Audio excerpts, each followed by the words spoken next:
Krásný den, já vás vítám u nové epizody našeho podcastu Medicína srdcem.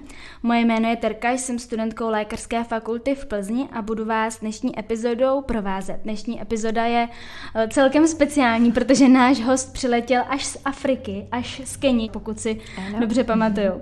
A moc tu vítám tedy Moniku Paločkovou. Ahoj Moni. Ahoj Teri, ďakujem veľmi pekne za pozvanie a zdravím poslucháčov. Já vždycky každého hosta představuju, ale jak by ses představila ty sama? Tak som teda absolventka lekárskej fakulty v Plzni, takže vaša kolegyňa a každopádne už teda lekárka, ktorá sa vrátila po dvojročnej stáži v rozvojových krajinách s projektov naspäť teraz na Slovensko. Takže ty ses teďka vrátila z Keni. Jaký byl pro tebe ten návrat? Těšila se z domu? Sa vraví, že ani ten kultúrny šok nezažijete tak, keď prídete na to miesto projektu, ale keď sa vrátite práve naspäť domov. Takže možno taký trošku kultúrny šok zažívam. Mne sa v tej Afrike žilo naozaj veľmi dobre, som tak súznela s tou mentalitou, kultúrou tam. Takže asi si budem chvíľku zvykať naspäť na to domáce prostredie, ale myslím si, že rodina ma privítala s otvorenou náručou, takže to je dôležité. Já jsem viděla, že si okamžitě zamířila do hor, do Tater, že jo? Áno, do najkrajšieho prostredia Slovenska, áno. Co tě teďka čeká? Nastupujem na oddelenie infektológie do menšej nemocnice v Banskej Bystrici. Infektológia je taký obor, s ktorým som sa najviac stretávala práve aj v Afrike, takže som sa rozhodla, že by som chcela sa špecializovať a zdokonaliť ako vedomosťami aj prakticky práve v tomto obore, ktorý dúfam, že ešte využijem niekedy práve na projektoch. Takže chceš sa vrátiť zpátky do Afriky? Veľmi rada by som sa, nemôžem teraz povedať s určitosťou, či to vyjde, ale keby som si mohla niečo prijať a mal by sa to splniť, tak by to bol určite návrat. Nemusí to byť nutne do Afriky, ale na nejaký projekt, ktorý je rozvojový. Ideálne s možno trošku väčšou organizáciou, ako napríklad Lekári bez hraníc. A co tě vlastně nejvíce baví na tom být doktorka v humanitárních projektech?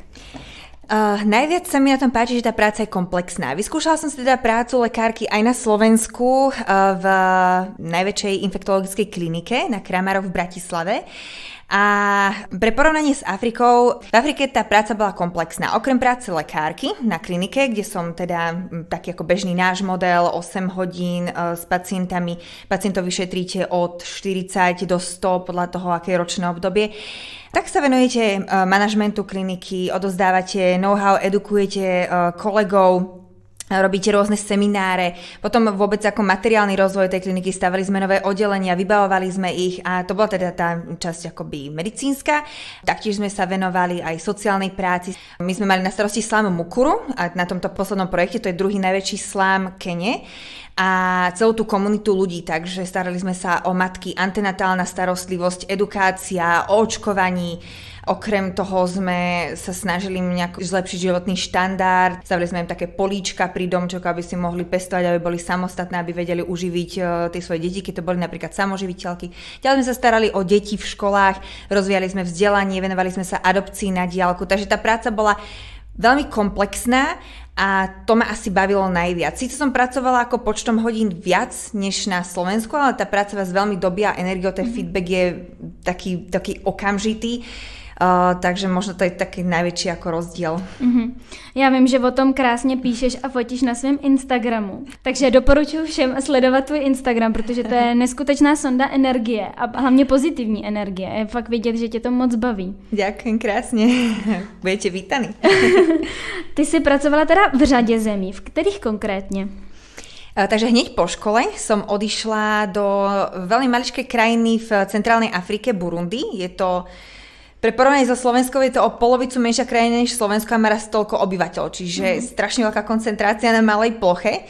Potom som sa presunula do Južného Sudánu na 3 mesiace do Kene, potom som sa vrátila na projekt do Albánska, tam sme rozbiehali taký menší projekt a nakoniec som skončila, posledný rok som strávila v Keni opäť.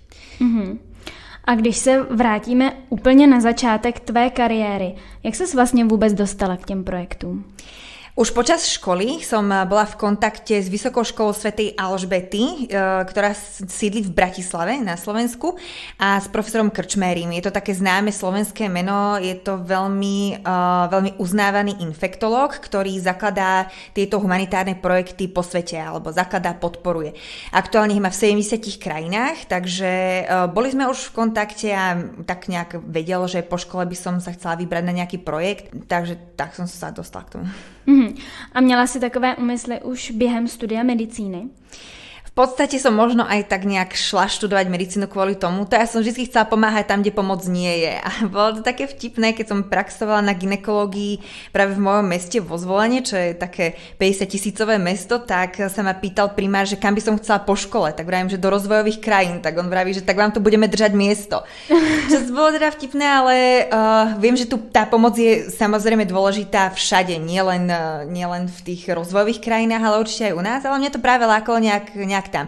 Chcela som ísť pomáhať do Afriky a aj tá medicína mi prišla taká dobrá cesta, že určite ako lekár nebudem mať problém sa dostať kdekoľvek na svete, nielen do tých rozvojových krajín, takže bola to istá motivácia k štúdiu. Takže myslíš, že tě na gynekologii moc nevěřili, že pojedeš do Afriky? Myslím si, že to nikoho neprekvapilo, lebo som mala také pohnutky snáď celý život, ale že som to dotiahla do toho konca, že naozaj som držala tú letenku v ruke, no tak to asi prekvapilo moje okolie. Kori, ja som bola taká... Ja som teda jediná dcéra v rodine a keď som prišla prvýkrát na univerzitu sa ukázať, že ja som tá lekárka, ktorá chce odísť na projekt, no tak im povedali, viete čo, pani doktorka, vy ste taká princeznička s tým ružovým svetrom, som prišla namalovaná, pre vás Afrika nebude, to vás tam nevyšleme. A ja som si to vydupala a nakoniec teda mám aktuálne veľmi dobré vzťahy z univerzitou a nechcú ma stade pustiť peč, takže zdanie klame. Ale ty si ještě dělala v mládí modeling. Věnuješ se tomu ještě dneska? Sporadicky. Tak ako to čas dovoluje, teraz počas covidu aj Miláno bolo, tie akcie, z ktorých som sa zúčastňovala pravidelne už 10 rokov, tak boli tento rok zrušené, takže teraz aktuálne oveľa menej, než to bolo počas strednej školy alebo začiatok medicíny. No tak to tá Afrika tak viac prekryla. A proč se vzdala teda na dráhu lékařky? Proč nezůstala v modelingu? Modeling bola veľmi dobrá skúsenosť a som veľmi rada za ňu, že sa diala počas strednej školy, pretože som sa pomerne dosť vycestovala, aj som sa tak ako vybláznila pred tým náročným štúdiom počas medicíny, takže som nemala potrebu tráviť dlhé noci v uchu napríklad. Každopádne určite ma to spravilo veľmi samostatnou. Ja myslím, že som mala 17 rokov, keď som odišla prvýkrát do Milána, potom začala cestovať po celom svete, cestovala som sama, naučila som sa byť zodpovedná, taká nebojácna a určite aj tieto vlastnosti mi pomohli potom na ceste po Afrike, pretože na väčšine projektov som bola sama. Napríklad v takom Burundi som bývala sama v banánovom poli, kde sa okolo mňa strieľalo pomerne často, takže myslím si, že mi aj ten modeling dal niečo také do života, čo som potom využila aj na projektoch. Paradox. A angličtina třeba, dalo ti to taky? Určite som sa zdokonalila v jazyku, určite, pretože mala som síce dobrú angličtinu na strednej škole, tá gramatika, klasika, tie klišé, čo máte asi u vás v Čechách, že gramatiku vás naučia, ale hovoriť sa naučíte len sami tým cestovaním, takže určite aj toto a na projekto som využívala, samozrejme, hovorila som čisto anglicky, mala som teda aj prekladateľa na projektoch, pretože nie vždycky, aj keď je anglicky hovoriaca krajina, napríklad Kenia alebo Južný Sudán je úradným jazykom angličtina, tak nie všetci sa dostanú ku vzdelaniu, však vieme, to je jeden z hlavných problémov Afriky, takže vždycky mám tam prekladateľa, ktorý prekladá do miestneho jazyka a postupne sa, ale aj my musíme naučiť nejaké základy miestneho jazyka, aby sme boli troška samostatní, takže... A co by musel teda udělat lékař, aby se dostal na takový projekt? Byť v kontakte s nejakou organizáciou, ktorá na projekty vysiela, zistiť si ich podmienky, tak ja som mala veľké šťastie, práve táto Vysoká škola Alžbety vysiela aj absolventov, ale ostatné organizácie, ktoré poznám, tak bazírujú na tom, aby boli nejaké praktické, teoretické skúsenosti práve z toho lekárstva, čo je určite veľmi dobré, pretože nechcem povedať, že som trpela ako absolvent lekára, ale keď som prišla do prvej nemocnice, tak tam to funguje tak, že nepríďte do veľkého tímu lekárov, kde vy sa tam niekde zašívate a pozorujete a máte mesiac na to, aby ste sa naučili pracovať. Nie, od prvého dňa vás berú ako skúseného lekára na všetko. Tam sa to nediferencuje samozrejme na kardio, neuro, tam vám prídu od 0 po 100 pacienti akýkoľvek a väčšinou prídu do tej nemocnice tým, že tam sa platí nejaký malý poplatok a oni na to nemajú peniaze, no tak naozaj idú tí pacienti, ktorí vás naozaj potrebujú. Čiže ja som tam prišla ako absolventka a rovno mi chodili pacienti v kóme, cerebrálna malária, astmatické záchvaty, takže musela som sa veľmi rýchlo naučiť pracovať veľmi efektívne, bola som zaborená v knihách denodenne, na telefóne som mala internistov, chirurgov, anesteziológov, bola som v tej medicíne 24 hodín, takže určite keby som mala nejaké praktické skúsenosti z nemocnice predtým, tak by mi to veľmi pomohlo. No, takže myslím si, že toto si uvedomujú také väčšie organizácie ako Lékaři bez hraníc. Napríklad Lékaři bez hraníc alebo OSN organizácie. Buď chcú nejaké roky praxe alebo atestáciu, čo teda ja si myslím, že je rozumné tiež. A myslíš si, že by lékař, který by chtěl třeba letět do Afriky a pomáhat, měl nastoupit přímo na tu infektologii jako ty, anebo si může vybrat třeba interní obor, přímo internu? Asi vám najviac do tej africkej praxe vám od nás z našich oddelení bude k niečomu, buď tá infektológia alebo interna. Tam sa stretávate s pacientami zo všetkých oborov. Alebo samozrejme môžete robiť nejaký obor, ktorý sa vám páči a do toho si študovať infekčné. Napríklad Lékaři bez hraníc majú kurzy, myslím, že trvajú rok, kde vás naučia tie základy infekčného lekárstva. Takže venovať sa určite infekčnému, lebo s tým sa budete, to bude gro diagnóz v Afrike, ale napríklad táto moja organizácia vysiela lekára buď teda akože internistu na ambulanciu, ktorý robí všetko, nielen interné, ale všetko, čo je mimo chirurgické, alebo vysiela chirurgov. Napríklad v Južnom Sudáne sme mali chirurgické oddelenie, takže teraz sa stade vrátila chirurgička, ktorá tam vlastne len operovala. Takže sa to delí akoby na takéto dve sorty. A ten chirurg robí teda aj gynekológiu, takže cisárske rezia. Takže je to veľmi komplexná práca aj toho, povedzme teda, že internistu, aj toho chirurga. Takže asi taký najkomplexnejší obor by som povedala, že je interná, ale keď si vyberiete aj orla a do toho si budete študovať nejaké základy infektológie, no tak určite to zvládnete. A myslíš si, že by na takový projekt mohli i studenti? Moja organizácia študentov nevysiela práve z toho dôvodu, že na každom projekte sa nachádza väčšinou jeden lekár. Že nemáme tam ten tím, v ktorom by sa ten medic mohol učiť a my keď tam, alebo teda organizácia, keď už tam vyšle niekoho, tak sa spolieha, že ten človek vie potiahnuť celý ten projekt, vie ešte aj edukovať miestnych ľudí a vlastne výsledkom toho projektu by mal byť, že sa osamostatní od tej externej pomoci. To znamená, že príde tam lekár, ktorý tam odovzdá jednak svoje praktické skúsenosti, bude tam vyšetrovať tých pacientov, ale aj to know-how a bude edukovať a bude manažovať tú kliniku, aby tá klinika vo výsledku sa osamostatnila od našej pomoci a mohli sme sa posunúť ďalej a takto vlastne osamostatňovať kvázi Afriku od našej pomoci. Takže je to podľa mňa veľká zodpovednosť na medika, ktorý ešte má tie praktické skúsenosti, nepodceňujem vôbec, pretože všetko sa dá naučiť a keď sa musíte, tak sa učite rýchlo, ale teda moja organizácia nevysiela medikov. Ale myslím si, že nie je to overená informácia, ale pod Bulovku patrí projekt v Kenii Itibo, v meste Itibo a myslím si, že oni tam sa dá dohodnúť, že vysielajú aj študentov. Čiže určite sa dá, určite sú aj také projekty, aj Lékaři bez hraníc, myslím, že majú v Ugande projekt, ktorý je veľký, kde sa tí študenti môžu učiť, ale naše projekty sú teda malé a toho lekára tam naozaj treba na prácu. Jak ty ses připravovala na konkrétní mise? Tak určite štúdium toho infekčného lekárstva. Čítala som rôzne knihy, študovala som guideliny Lekárov bez hraníc, čiže takto teoreticky. A keď som šla na prvú misiu do Burundi, tak som teda nemala vôbec prehľad, ako to vyzerá v Afrike, pretože tak myslím, že ani české, ani slovenské médiá vôbec Afriku nespomínajú vo večerných správach, aby sme mali taký všeobecný prehľad, čo sa tam deje. Takže sme pozerali doma Al Jazeera posledné asi 2 mesiace. Keď som odchádzala do Burundi, to je frankofónna krajina, ja som nemala francúzštinu v škole, čiže som mala 2-mesačný kurz intenzívny francúzštiny, čiže jazykovo som sa chystala. Kultúrne ani veľmi nie, ale zisťovala som si tú bezpečnostnú situáciu. Radila som sa vlastne s univerzitou, aké sú také tie posledné body, kedy už by som mala krajinu opustiť. Vtedy sa začala šíriť ebola trochu z Konga, ale šírila sa na sever, našťastie nie na juh do Burundi, ale teda mala som také, že asi také tri body, že kedy budeme už emigrovať z krajiny, to je, že keby sa ebola šírila na juh k nám, keby zabili prezidenta, pretože to bude občianska vojna, čiže potom by bol problém sa dostať z krajiny. Takže takto sme sa nejak chystali, ale potom všetko na mieste sme si doladili. A bylo něco, v čem tě překvapila Afrika? Vo všetkom. Je to úplne iná planéta a tieto najrozvojovejšie krajiny, aj tej rozvojovej Afriky, no tak to je úplne iná planéta. To je neporovnateľné so životom u nás, čiže myslím si, že v takom Južnom Sudáne ma každý jeden deň prekvapil. Já vím, o tom si taky několikrát psala na svém Instagramu, já jsem se nestačila divit, čím si tam procházíš. To muselo být pro tebe jako pro Evropana, který je zvyklý na takovou svou komfortní zónu, hrozný šok, ne? Ale príjemný šok. Príjemný.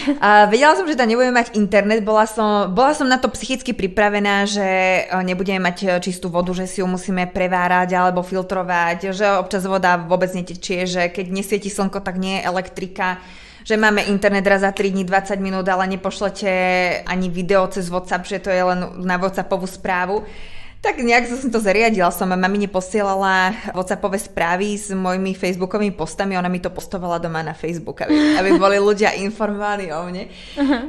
Dalo sa na to zvyknúť a práve mne ten životný štýl nejak vyhovoval, tak neviem ako dlhodobo, ale na tie 3 mesiace to bol taký krásny oddych práve od všetkých tých stresov, presov a od toho takého tlaku spoločnosti a naozaj ten komunitný život bola veľmi príjemná zmena. Mě k tomu ještě napadá a nevím vůbec, jestli o tom chceš mluvit, ale jak je to třeba s výplatou? Ono je to dost tabu, tohleto téma, ale jak jsi ty placená jako lékař na humanitárních projektech?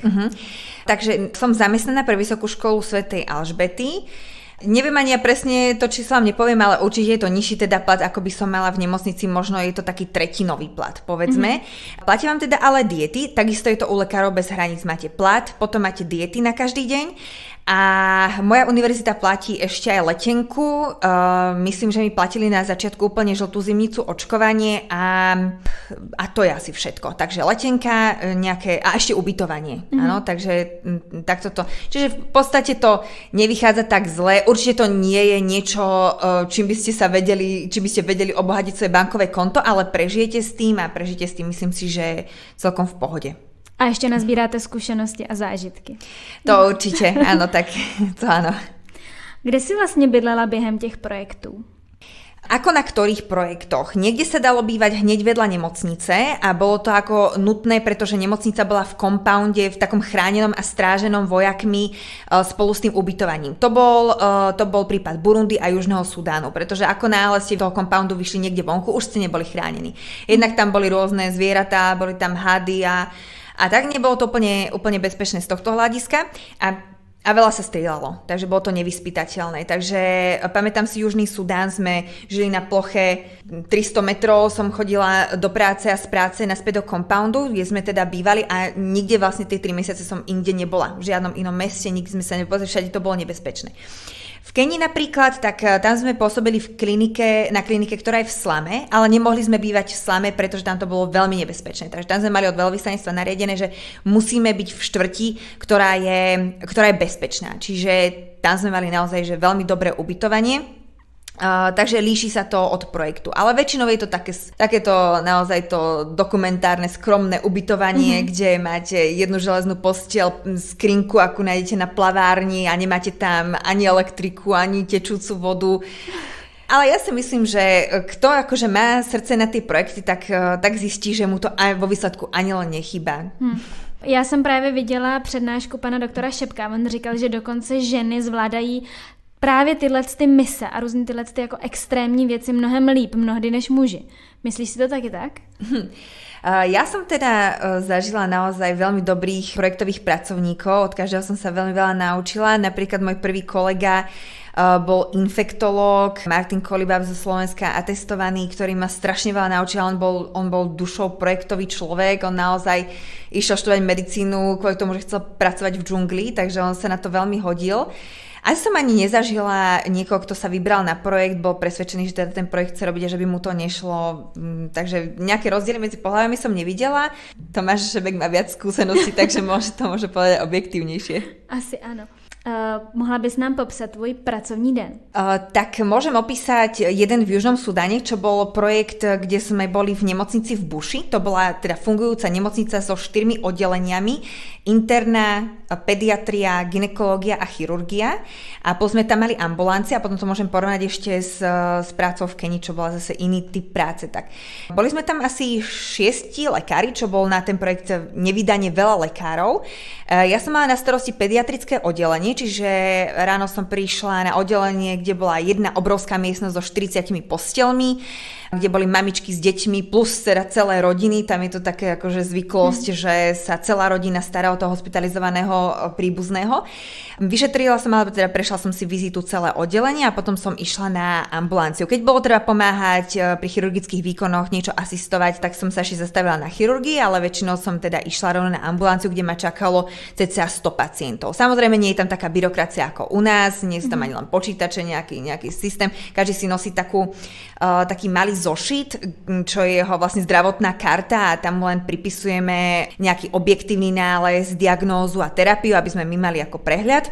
Takže tých pacientov 100 denne vyšetríte, ani sa vám to vôbec nezdá.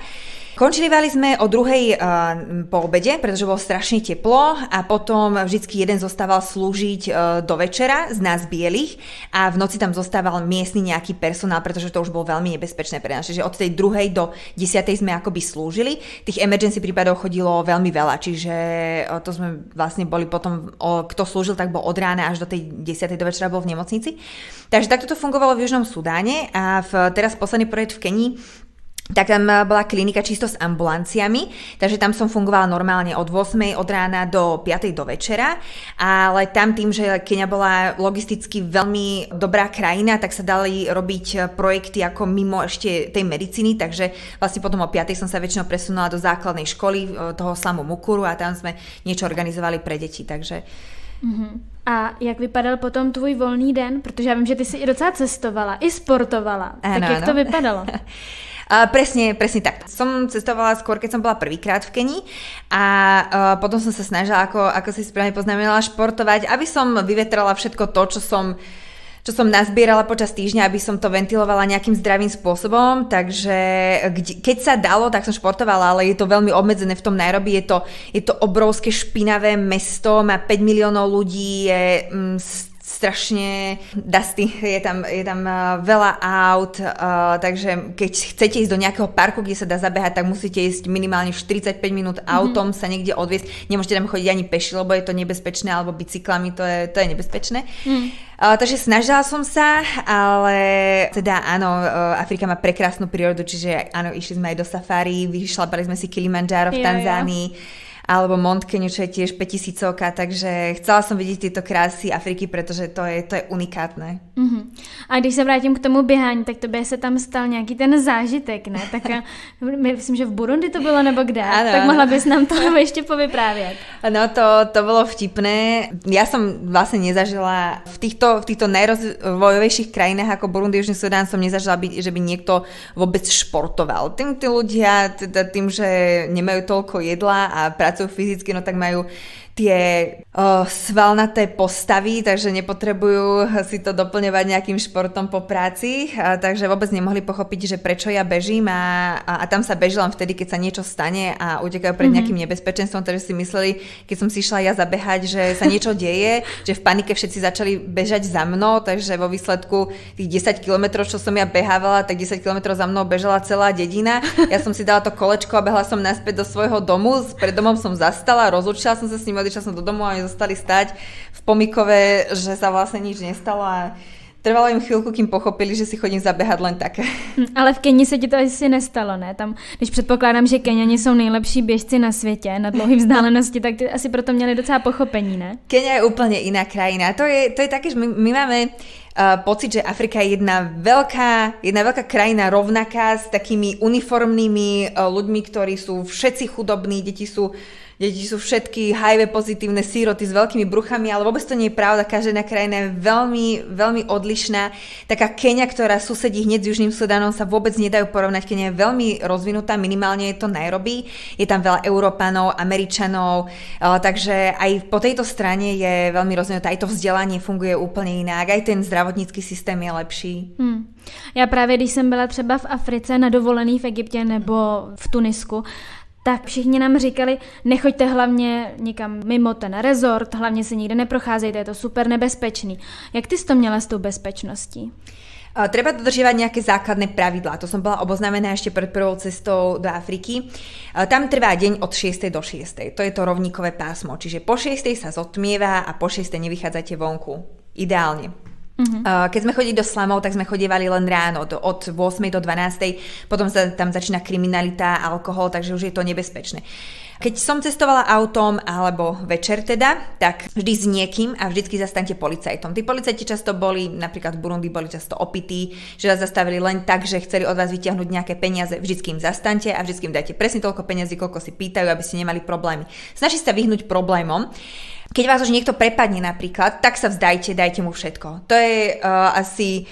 Máte najväčšiu záruku, že sa vám nič nestane, on potrebuje si zobrať niečo, čím sa obohatí, ale nutne vás nepotrebuje zabiť. Ale ako náhle sa mu začnete spierať, tak si koledujete o nejaké problémy. Čiže sú tam nejaké pravidlá, podľa ktorých by ste sa mali riadiť, ktoré možno tí turisti nevedia, keď tam idú len jednorázovo, takže možno preto je pre nich lepšie zostať v tom rezorte. No ale my napríklad stalo sa, že v noci došli lieky, bola nejaká emergency situácia, museli sme si ich spožičať do inej nemocnice, takže museli sme ako čeliť týmto nástrahám. Takže sú také nepísané pravidlá, ako sa vyhnúť konfliktom, ale nie vždycky sa to dá. Boli aj tragické prípady aj v našej organizácii, ale tak je to Afrika. Nie je to tak bezpečný kontinent ako Európa, takže musíme s tým počítať. A měla si doprovod třeba takhle v emergency situaci?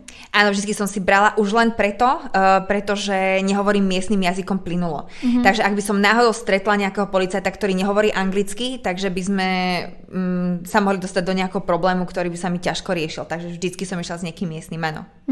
Ty jsi byla celkem teda 2 roky na těch projektech. Vracela ses ale občas domů, ne? Třeba na Vánoce? Nebo... Áno, bolo to tak on and off. Áno, väčšinou som bola 3 mesiace, pol roka, zase 3 mesiace a potom ten posledný projekt som bola rok, áno.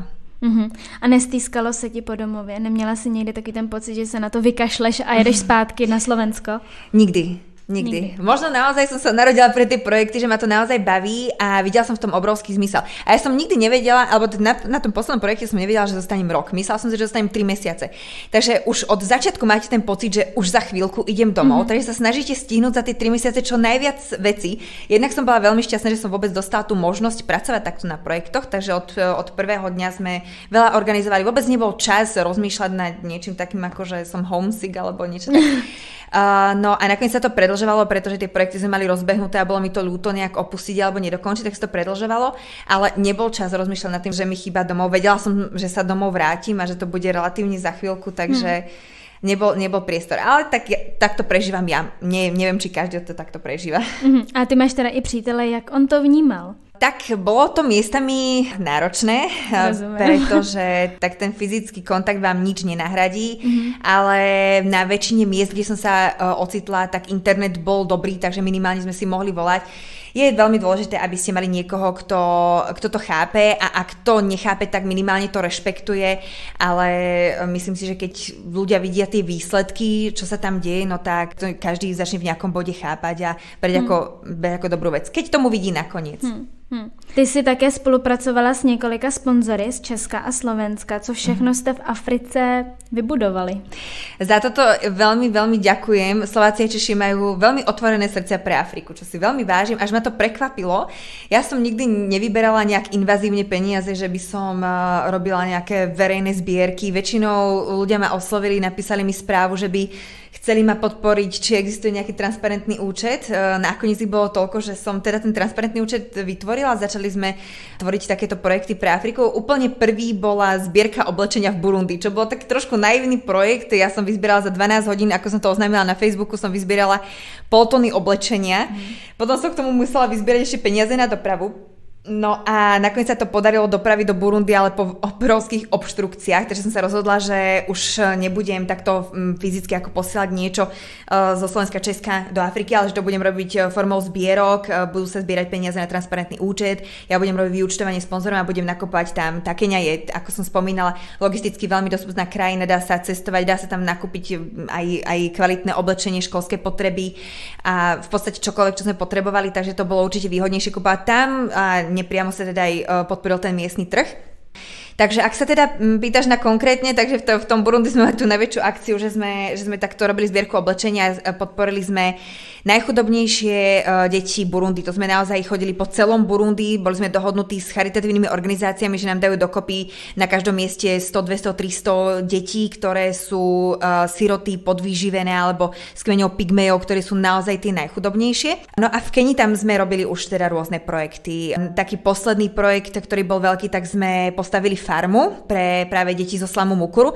Slam je miesto, je to taká plechová plantáž, takže tam nič nedopestujete, nič nedochováte, pretože máte akoby domček, ak sa to dá vôbec tak nazvať, na domčeku. Nie je tam žiaden voľný priestor. Chodí ešte aj ja, čo si myslím, že nie som nejak veľmi široká, tam chodím bokom, pretože sa nezmestím do každej uličky.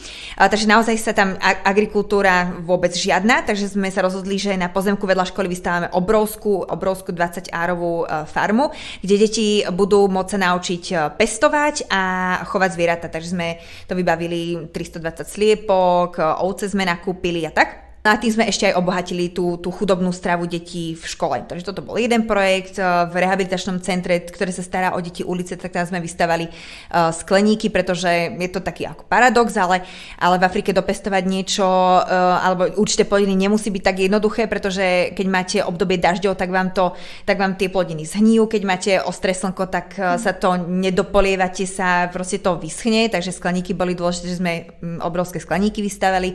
No a potom sme podporovali teda vzdelanie. Podporovali sme adopciu na diaľku, to znamená, že z Česka zo Slovenska sa posiela povedzme od 20 do 50 eur mesačne na nejaké dieťa, ktoré je zo sociálne veľmi ťažkých pomerov, ich rodina si nedovolí zaplatiť štúdium dieťaťu, alebo sme deti zbierali teda akože street deti z ulice a platilo sa im takto školné, kolej a strava. Boli oddelené od toho toxického prostredia domu, takže adopcia na diaľku a asi nebudem menovať ďalšie projekty, lebo bolo ich veľa, ale zameriavali sme sa hlavne teda na vzdelanie detí, na podporu talentov, športov, potom teda, ako som spomínala, tie matky, hlavne single matky a vystavali sme teda aj nové laboratórium na klinike, kultivačné laboratórium, takže aj kliniku. A po čem takové africké dítě nejvíc touží? Bude to asi subjektívne, nepýtal som sa ich takto priamo, ale myslím si, že je to vzdelanie. Nie každý má k nemu prístup, je spoplatnené už od základnej školy a keď si predstavíme, že taký priemerný plat človeka v slame je $1 na deň a ešte aj za tú plechovú chajdičku, v ktorej býva, platí prenájom $20 mesačne a ešte má aj platiť dieťaťu školské potreby a uniformy a pritom Keňa vôbec nie je lacná krajina, aj pre mňa ako Slovenku si myslím, že tam boli veľmi porovnateľné ceny so Slovenskom, tak naozaj tí slamoví obyvateľia si nevedia dovoliť zaplatiť to štúdium pre dieťa, čiže určite každé dieťa je nadšené, keď môže študovať a keď vôbec má tie papierenské potreby a má ich všetky.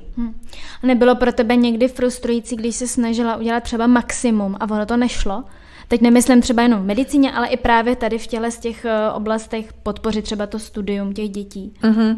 A tak musíte si uvedomiť, že nezachránite všetkých. Ale mne by to stálo za to, aj keby som zachránila len jedno dieťa, tak by mi to stála tá práca za to. A matka Teresa povedala, že všetko, čo robíme, je iba kvapka v mori, ale keby sme to nerobili, tak tá kvapka by tam chýbala. Takže myslím si, že ja som sa teraz odišla, ako si spomínala, snažila som sa svoju prácu nejak propagovať na sociálnych sieťach. Veľa ďalších lekárov sa nechalo inšpirovať, už teraz aj cezo mňa sme vyslali nejakých ďalších lekárov, čiže budú pokračovať v tej práci, ktorú som ja tam začala robiť, čiže dôležité je tú prácu nejak zdieľať, robiť osvetu, ak sa na to chytia ďalší, no tak tým zachytíme aj viac detí, viac dobrého sa dá spraviť, takže takou spoločnou prácou si myslím, že Tak krásný, protože mě si třeba taky inspirovala. Nevím, jestli úplně jako poletím do Afriky, to ne, ale jsi inspirativní úplně neskutečně. Ďakujem, vážím si to veľmi. Mě by ještě zajímalo, jaký zážitek byl pro tebe úplně nejsilnější, jestli si nějaký vybavíš. Veľa ich bolo silných. Takých, ktorých spomínam najčastejšie a myslím si, že mi najviac utkvel v pamäti, bol, keď som darovala svoju krv v Južnom Sudáne dvojročnému dieťaťu, ktoré prišlo s cerebrálnou maláriou a malo glukózu 1,8 a hemoglobín 2,7 myslím. A už bolo teda žlté, komatózne a prišlo teda v doprovode otca, ktorý nemal rovnakú krvnú skupinu a chcel ísť teda po matku naspäť do buše, lenže oni boli vzdialení 3 hodiny chôdze, takže som vravela, že to sa teda nestíha, že jej tú krv musím dať ja a bol tam problém, že nie som z rovnakého kmeňa, takže nechceli, aby som darovala ja krv. Ja som teda ich presviečala. Snažila som sa im povedať, že keď dostane doktorskú krv, tak z nej bude určite doktorka. Myslím, že mi nerozumeli, ale nakoniec súhlasili. No a to dieťa sa nám podarilo zachrániť, takže o 3 dní odkráčala s tatinom vysmiata naspäť do buše a potom následne sa celý kmeň prišiel poďakovať, čo bol veľmi taký silný zážitok, ale chodili rôzne prípady. Naozaj tie detské diagnózy boli ťažké, tie cerebrálne malárie chodili jedna za druhou, takže keď sa nám podarilo zachrániť nejaké dieťa z cerebrálnej malárie, alebo že už proste tá malária zaútočila na obličky a dieťa bolo v anasarke a podarilo sa nám ho zachrániť, tak to boli silné zážitky každé to jedno dieťa. Takže asi tie detské prípady, takže najviac skvelých v pamäti. Ty už jsi to trošku tady načala. Jak se k tobě chovali místní? Jak tě vnímali jako Evropanku s jinou pletí, s jiným jazykem? Možno aj preto sa tam cítime tak dobre, pretože sme tam prijatí a uznávaní ako dobrí lekári. Samozrejme, oni veria šamanom, čiže šaman to je lekár prvého kontaktu. Nie samozrejme všade. Napríklad v tom Nairobi, v tom slame, tak tam tí šamani tak nefungujú ako práve niekde v buši v Južnom Sudáne, v Burundi. Ale tam teda najprv šaman, až potom, keď šaman nezaberie, tak sa ide k bielemu lekárovi, ale keď už sa dostane k tomu bielemu lekárovi, tak mu veria. Možno nejaký pacient by bol rozporuplný ohľadom nejakej liečby, možno u nás majú väčšiu tendenciu si hľadať svoju diagnózu niekde na internete, možno aj nadiktovať lekárovi, čo by mali dostať. Tam sa sami nepriečia, tam budú brať to, čo im nadiktujete, ale keď sa cítia lepšie, tak jednoducho sa zdvihnú a pustia nemocnicu. Takže sa vám bežne stane, že večer opúšťate oddelenie, máte 50 pacientov a ráno ich nájdete 35, lebo sa cítili lepšie do rána, tak proste odišli. Ale určite po tú liečbu k vám si radi prídu a budú brať čokoľvek, čo im poviete. Potom ale môžete naraziť na tie kultúrne ako prekážky, napríklad v Južnom Sudáne nemôžete odrodiť ženu cisárskym rezom, kým nemáte súhlas od muža. A ten muž často nedá ten súhlas, pretože je kultúrne dané, že žena má porodiť prirodzene a keď nie je schopná porodiť prirodzene, no tak neporodí vôbec. Takže potom sa ako priete o tieto veci, čo sa nedajú medicínsky vysvetliť, pretože tá kultúra u nich nepohňa, je veľmi silne zakorenená, ale myslím si, že vo všeobecnosti ma prijali všade, kde som bola veľmi, veľmi pozitívne. Ja som sa snažila byť k tým ľuďom čo najbližšie.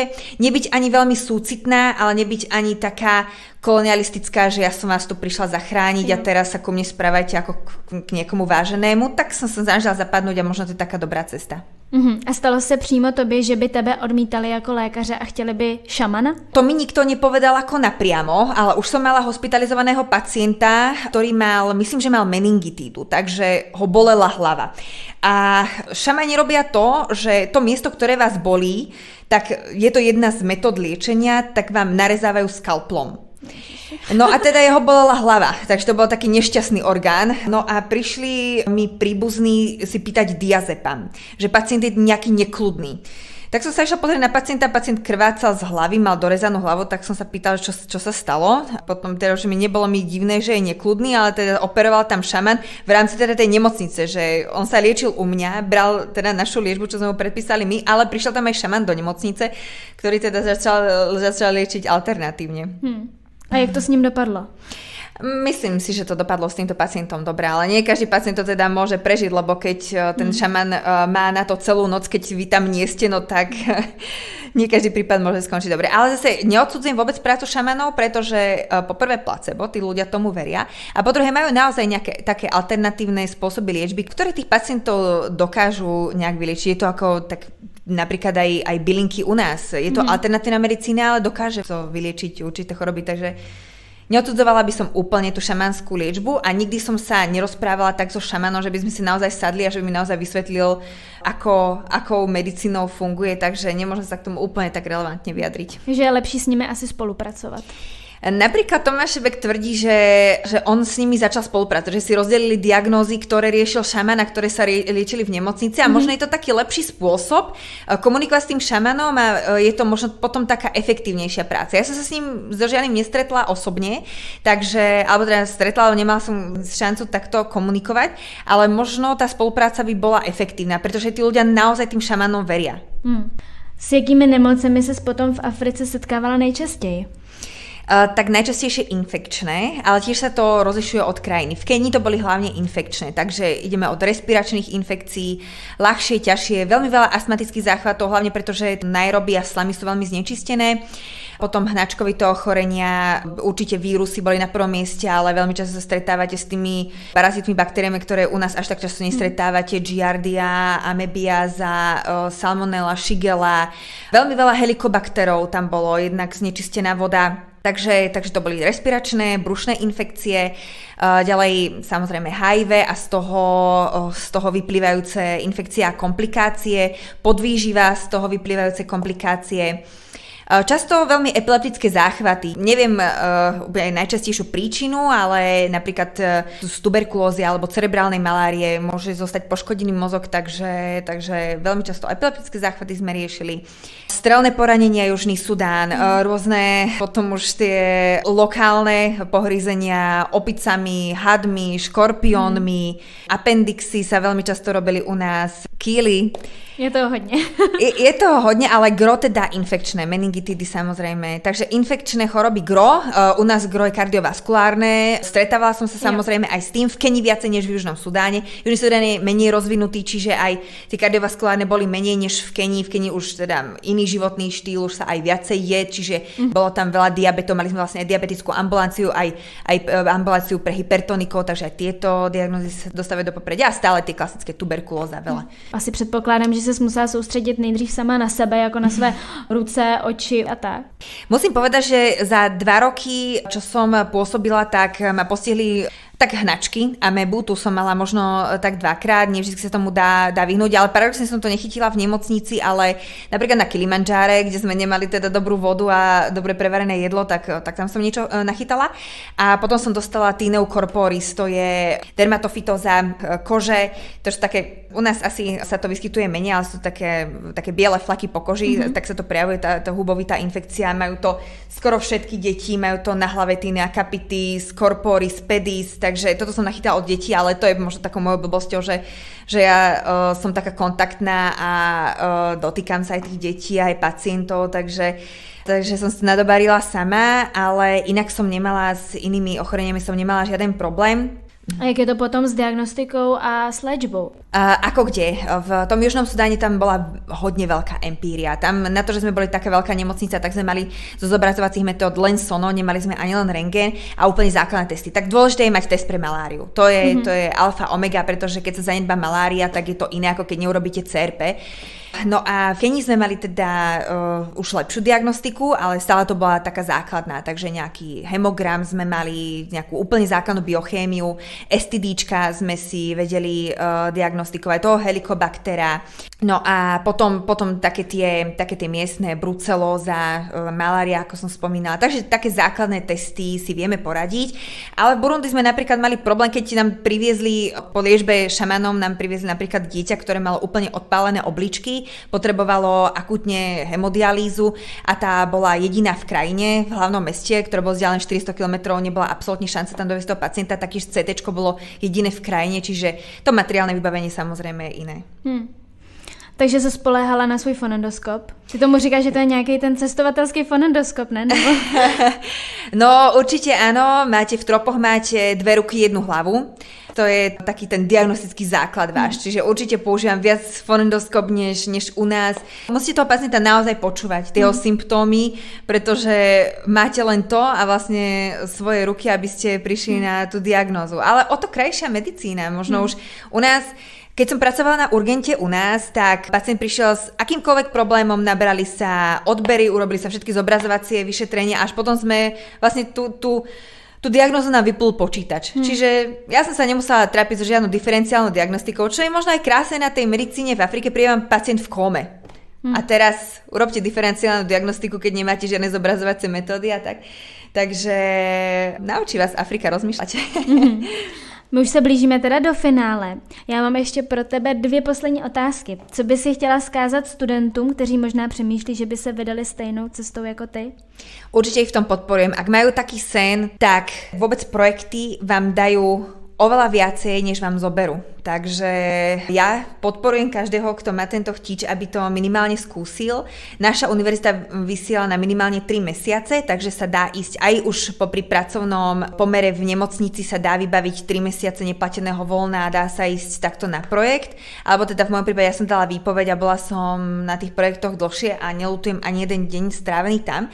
Možno teda rozmyslieť si, že kedy je dobré obdobie odísť, že ideálne je aspoň chvíľku mať praxe, čiže ja by som teda odporúčala, ja som teda tak nešla, ale odporúčala by som možno už teraz vydržať minimálne nejaký rok v nemocnici, aby ste ten kontakt s pacientom niečo prakticky ako nabrali.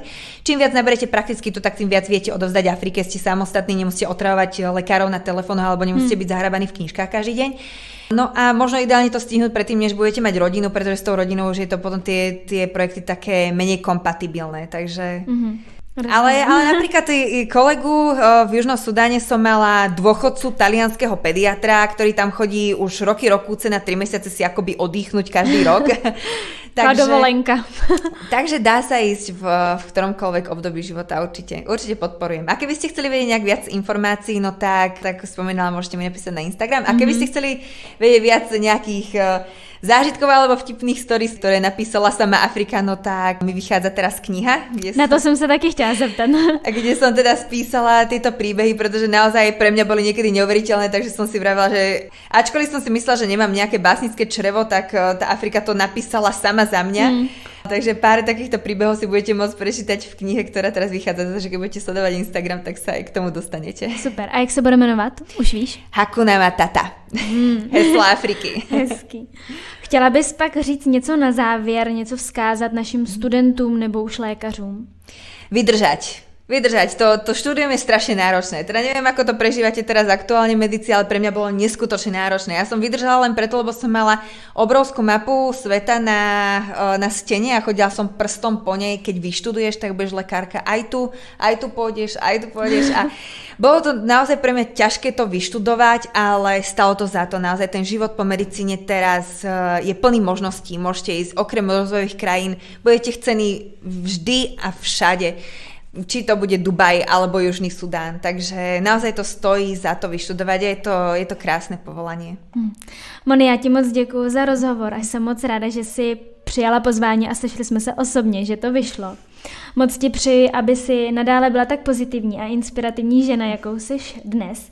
Doufám, že si v životě splníš všechny své sny a plány, ať už v pracovním nebo osobním životě. Že se ti splní sen vrátit se potom i do té Afriky. A moc děkuji, že si přijala pozvání. Ďakujem, Tereska, za pozvanie a pozdravujem všetkých medikov a držím vám veľmi palce v štúdiu. Pokud se vám epizoda líbila, určitě ji ohodnoťte ve své aplikaci na podcasty nebo nasdílejte na sociální sítě nebo doporučte svým kamarádům. Budu se moc těšit za 14 dní u nové epizody podcastu Medicína srdcem. Tak se mějte, ahoj.